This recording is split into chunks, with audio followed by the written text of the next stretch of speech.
اسمحوا لي أن أعرض بعضا من ردود الأفعال السريعة لبعض الشخصيات التي عارضت إعلان هذا الإعلان الدستوري.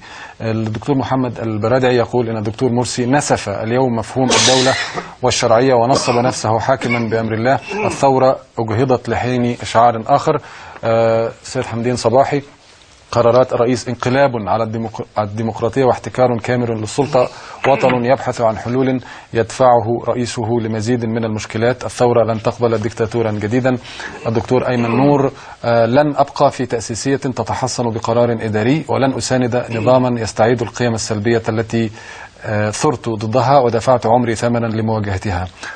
فرض علينا ما كنا له كارهون وكنا له كارهين.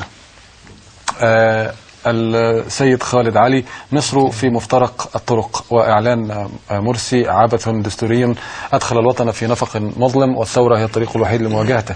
الأستاذ حمدي قنديل: طالبت برحيل عبد المجيد محمود مرات عدة منذ قيام الثورة، لكني أرفض قيام الرئيس بتعيين نائب عام دون أن يرشحه مجلس القضاء. الأستاذ نجاد البرعي: لا يجوز تحصين أي عمل أو آراء أو قانون من رقابة القضاء. وأخيرا السيد وائل خليل يقول: أين تطهير الداخلية؟ أين دور الحكومة في حل واحتواء ما يحدث في محمد محمود؟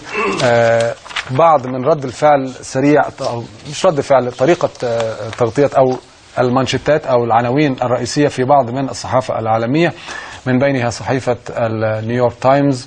عنوانها الرئيسي: Morsi asserts new powers and orders ex-officials retried. مرسي يكرس سلطات جديدة ويأمر بإعادة محاكمة المسؤولين السابقين.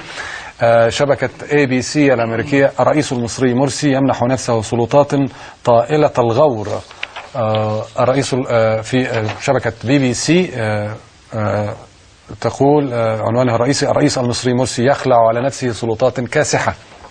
sweeping powers. المؤيدين انا قلت المعارضون تجيب بقى المؤيدين تجيب وحضرتك موجود. اتفضل. لا من تاني، ما هو في الدكتور عمرو موجود والاستاذ جمال موجود.